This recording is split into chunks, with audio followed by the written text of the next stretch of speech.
In this video, I'm going to answer the most frequently asked questions and concerns that I've received regarding the HTVRont Autopress. My display is mirrored, so it's kind of hard for me to do this.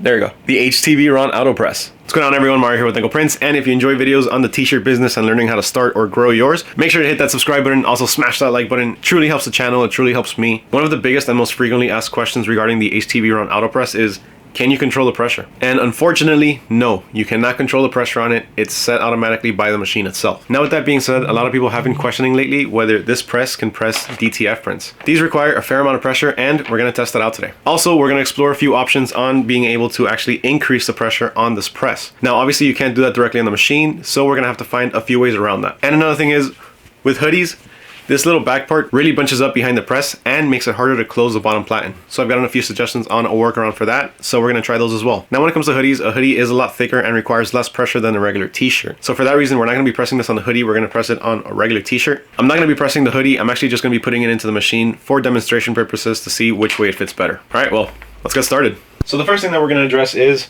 how it fares with hoodies. Let's turn this on for now so that we can start heating up. So the first thing we're gonna cover is how this fits on the back.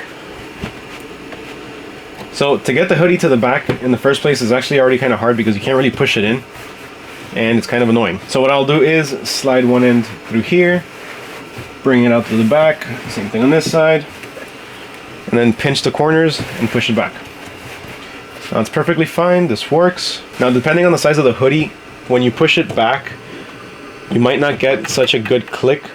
It might not even click in the first place. There you go. No, I pushed it in a bit more and it clicked. But the hoodie itself gets crushed up in the back and it doesn't really push in as nicely as you would like it to. With a 2XL, it's an even bigger problem because the hoodie is a lot bigger. So one of the suggestions that I received was flip it around and put it backwards. Now I tried this and this is actually less effective. The print is going to be mainly towards the top of the garment, which is going to be about here, leaving a lot more material down here, making it harder to push in.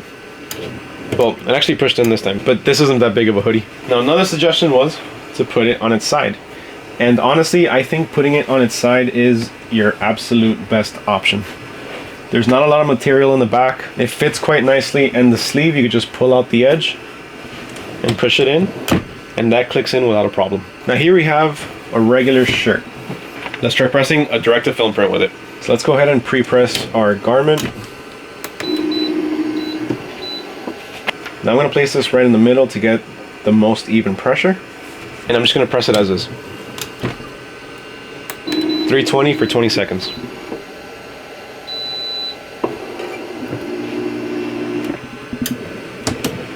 I just gotta let this cool a little bit. Rubbing some cloth over it always helps speed up the cooling process. I've seen this thing called a cooling block. I've never used it. I've heard it's actually really good to cool down the designs.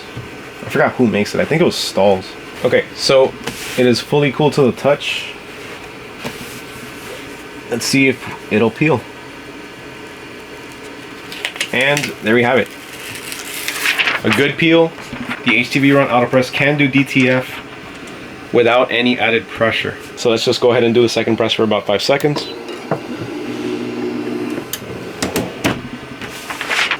And there we have it. Now for those of you that still need a little bit more pressure from this machine, let's try a couple different things. This is a cheap pack, and for this we're going to need a couple of mailing boxes. These are the shoebox boxes from USPS. I don't think they'd appreciate me using them for this, but just for the sake of demonstration, I'm going to be using 2 of them. I'm going to loosen these 2 straps here. They're fastened to a little screw, so you can just take that off. And I'm going to take my 2 boxes. I'm going to stick it right under there. Make sure it reaches just the end of the platen so you don't have any issues with the clearance in the back. I'm going to fasten them back on.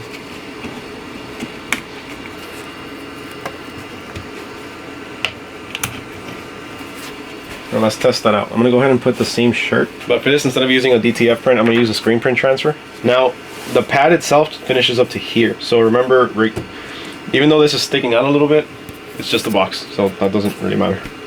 So let's give it a shot.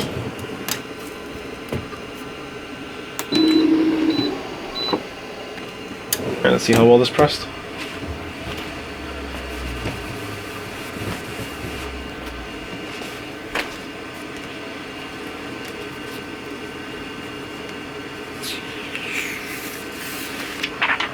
Perfect.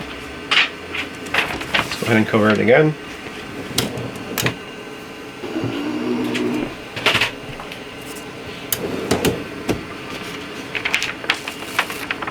Now the one thing that I always look for whenever I press any transfers is if I'm able to see the fibers or the design of the fibers or the fabric. Let's see if we can zoom in a little bit.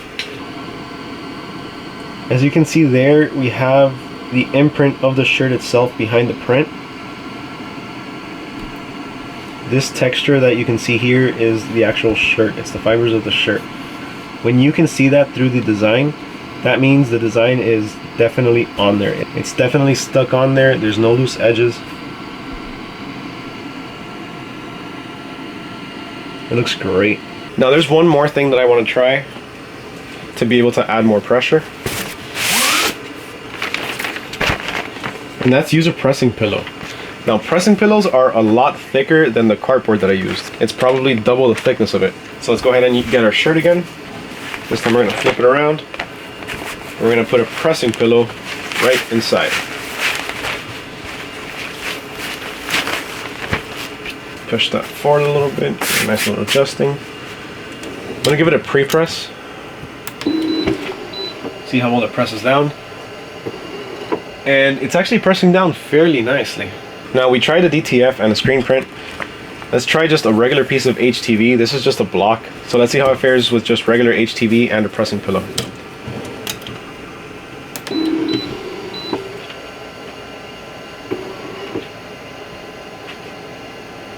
Alright, so far it looks like it's on there pretty good.